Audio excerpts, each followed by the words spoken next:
ಇನ್ನು ದೇವೇಗೌಡರ ತವರೂರಿನಲ್ಲೇ ಪತ್ನಿ ಚೆನ್ನಮ್ಮ ಅವರ ಅಂತ್ಯಕ್ರಿಯೆ ನೆರವೇರುತ್ತೆ. ಕ್ಯಾತನಹಳ್ಳಿಯಲ್ಲಿರುವಂತಹ ಸ್ವಂತ ಜಮೀನಲ್ಲೇ ಅಂತ್ಯಕ್ರಿಯೆಯ ವ್ಯವಸ್ಥೆ ಆಗ್ತಾ ಇದೆ. ಹಾಸನ ಜಿಲ್ಲೆಯ ಹೊಳೆನರಸೀಪುರ ತಾಲೂಕಿನ ಕ್ಯಾತನಹಳ್ಳಿ ಅಂದ್ರೆ ಅವರಿಗೆ ತುಂಬಾ ಇಷ್ಟವಾದಂತಹ ಸ್ಥಳ ಇದು.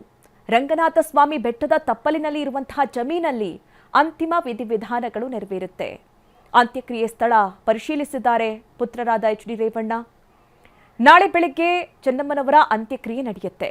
ಒಕ್ಕಲಿಗ ಸಂಪ್ರದಾಯದಂತೆ ವಿಧಿವಿಧಾನಗಳನ್ನು ನೆರವೇರಿಸಲಾಗುತ್ತೆ. ಸದ್ಯ ಅವರ ಸಂಬಂಧಿಕರು ಅಲ್ಲಿ ಭೂಮಿ ಸ್ವಚ್ಛಗೊಳಿಸುವಂತಹ ಕೆಲಸಕ್ಕೆ ಮುಂದಾಳತ್ವವನ್ನು ವಹಿಸಿದ್ದಾರೆ. ಲೈಟಿಂಗ್ ವ್ಯವಸ್ಥೆ ಆಗ್ತಾ ಇದೆ. ಸ್ಥಳ ಪರಿಶೀಲನೆ ಮಾಡಿದ್ದಾರೆ ಮಾಜಿ ಸಚಿವ ಎಚ್.ಡಿ. ರೇವಣ್ಣ. ಇನ್ನು ಈ ಕುರಿತಂತೆ ನಮ್ಮ ಪ್ರತಿನಿಧಿ ಮಂಜುನಾಥ್ ವರದಿ ಕೊಟ್ಟಿದ್ದಾರೆ, ಬನ್ನಿ ನೋಡೋಣ. ಚೆನ್ನಮ್ಮ ಅವರ ಅಂತ್ಯ ಸಂಸ್ಕಾರಕ್ಕೆ ಸಿದ್ಧತಾ ಕಾರ್ಯ ಏನು ಹೊಳೆನರಸೀಪುರ ತಾಲೂಕಿನ ಬೆಟ್ಟದ ರಂಗನಾಥ ಸ್ವಾಮಿ ಇರ್ತಕ್ಕಂಥ ಮಾವಿನಕೆರೆ ಬೆಟ್ಟದ ತಪ್ಪಲಿನಲ್ಲಿ ನಡೀತಾ ಇದೆ. ಈಗ ಸ್ಥಳಕ್ಕೆ ಖುದ್ದು ಎಚ್.ಡಿ. ರೇವಣ್ಣ ಅವರೇ ಬಂದು ಸ್ಥಳ ಪರಿಶೀಲನೆ ನಡೆಸ್ತಾ ಇದ್ದಾರೆ. ನಾವು ನೋಡ್ತಾ ಇದ್ದೀವಿ ಇಲ್ಲಿ ಇದೇ ಸ್ಥಳದಲ್ಲಿ ಅಂತ್ಯ ಸಂಸ್ಕಾರಕ್ಕೆ ಸಿದ್ಧತೆ ಮಾಡಿಕೊಳ್ಳಲಾಗಿದೆ. ಅಲ್ಲಿದ್ದಂಥ ತೆಂಗಿನ ಮರಗಳನ್ನು ಕೂಡ ತೆರವು ಮಾಡಲಾಗ್ತದೆ. ಅದೇ ಸ್ಥಳದಲ್ಲಿ ಅವರ ಅಂತ್ಯ ಸಂಸ್ಕಾರ ಮಾಡಲಾಗುತ್ತೆ ಅಂತಕ್ಕಂಥ ಮಾಹಿತಿ ಲಭ್ಯ ಆಗಿದೆ. ಈಗ ಏನೆಲ್ಲ ಸಿದ್ಧತೆಗಳಾಗ್ತಾ ಇದೆ, ನಾಳೆ ನಡೀತಕ್ಕಂಥ ಅಂತಿಮ ಸಂಸ್ಕಾರದ ಈ ಒಂದು ಕಾರ್ಯದಲ್ಲಿ ಯಾವೆಲ್ಲ ಕ್ರಮಗಳನ್ನು ಕೈಗೊಳ್ಳಲಾಗ್ತದೆ ಅಂತಕ್ಕಂಥದ್ದು ಖುದ್ದು ಪರಿಶೀಲನೆ ಮಾಡಲಿಕ್ಕೆ ಸ್ವತಃ ಎಚ್.ಡಿ. ರೇವಣ್ಣ ಅವರು ಬಂದಿದ್ದಾರೆ. ಇಲ್ಲಿ ಸ್ಥಳದಲ್ಲಿದ್ದಂಥ ಶಾಸಕರಾಗಿರ್ತಕ್ಕಂಥ ಸಿ ಎನ್ ಬಾಲಕೃಷ್ಣ ಅವರು ಹಾಗೆ ಅವರ ಆಪ್ತರ ಜೊತೆ ಇಲ್ಲಿ ನಡೆದಿರ್ತಕ್ಕಂಥ ಕಾರ್ಯಗಳ ಬಗ್ಗೆ ಮಾಹಿತಿಯನ್ನು ಕೂಡ ಪಡ್ಕೊಳ್ತಾ ಇದ್ದಾರೆ.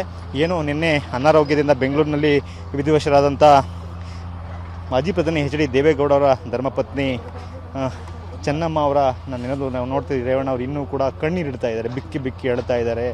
ಬಹುಶಃ ಯಾರ್ದ್ರ ಜೊತೆಲಿ ಫೋನಲ್ಲಿ ಮಾತಾಡ್ತಕ್ಕಂಥ ಸಂದರ್ಭದಲ್ಲಿ ಅವರ ತಾಯಿಯನ್ನು ನೆನೆದು ಕಣ್ಣೀರಿಡ್ತಾ ಇದ್ದಾರೆ. ರೇವಣ್ಣ ಅವರ ದುಃಖ ಇನ್ನೂ ಕೂಡ ಕಡಿಮೆ ಆಗಲ್ಲ. ನಿನ್ನೆಯಿಂದನೂ ಕೂಡ ಪ್ರತಿ ಕ್ಷಣಕ್ಕೂ ಕೂಡ ಅವ್ರ ತಾಯಿ ನೆನಪಾದಾಗಲೆಲ್ಲವೂ ಕೂಡ ಬಿಕ್ಕಿ ಬಿಕ್ಕಿ ಅಳ್ತಾ ಇದ್ದಾರೆ. ಈಗ ಸ್ಥಳದಲ್ಲೂ ಬಂದು ಇಲ್ಲೂ ಕೂಡ ತಾಯಿಯನ್ನು ನೆನಪು ಮಾಡಿಕೊಂಡು ಬಿಕ್ಕಿ ಬಿಕ್ಕಿ ಅಳ್ತಿದ್ದಾರೆ ರೇವಣ್ಣ ಅವರು. ಮಾಜಿ ಸಚಿವರು, ಹೊಳೆನರಸೀಪುರ ಕ್ಷೇತ್ರದ ಶಾಸಕರು ಕೂಡ ಆಗಿದ್ದಾರೆ.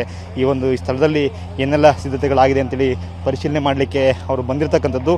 ನಿಜವಾಗಲೂ ಕೂಡ ಚೆನ್ನಮ್ಮ ಅವರು ಅಂತ ಹೇಳಿದ್ರೆ ಕೇವಲ ಅವ್ರ ಕುಟುಂಬಕ್ಕಷ್ಟೇ ಅಲ್ಲ, ಇಡೀ ಅವರ ಪರಿವಾರಕ್ಕೆ, JDSನ ಕುಟುಂಬಕ್ಕೆ ತಾಯಿಯ ಸ್ಥಾನದಲ್ಲಿದ್ದಂಥವರು. ಅವರ ಅಗಲಿಕೆ ಸಹಜವಾಗಿಯೇ ಇಡೀ ಕುಟುಂಬಕ್ಕೆ, ಅವರ ಆಪ್ತ ವಲಯಕ್ಕೆ, ಅವರ ಬಂಧುಗಳು ಎಲ್ಲರೂ ಕೂಡ ದೊಡ್ಡ ಆಘಾತವನ್ನು ತಂದಿಟ್ಟಿದೆ. ಹಾಗಾಗಿಯೇ ಎಲ್ಲರಲ್ಲೂ ಕೂಡ ದುಃಖ ಮಡುಗಟ್ಟಿದೆ.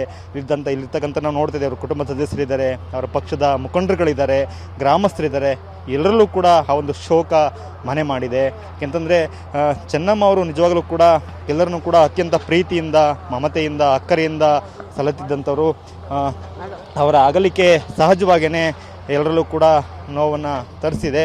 ಸೊ ಹಾಗಾಗಿಯೇ ಎಲ್ಲರಲ್ಲೂ ಕೂಡ ಒಂದು ನೋವಾಗಿದೆ. ಸೊ ಈಗ ನಾಳೆ ಅಂತಿಮ ಸಂಸ್ಕಾರ ನಡೆಯುತ್ತೆ. ಆ ಸ್ಥಳ ಪರಿಶೀಲನೆಗೆ ಎಚ್.ಡಿ. ರೇವಣ್ಣ ಅವರು ಬಂದಿದ್ದಾರೆ. ಸೊ ನಾಳೆ ಇವತ್ತು ಬೆಂಗಳೂರಿನಿಂದ ಪಾರ್ಥಿವ ಶರೀರ ಹೊರಡುತ್ತೆ.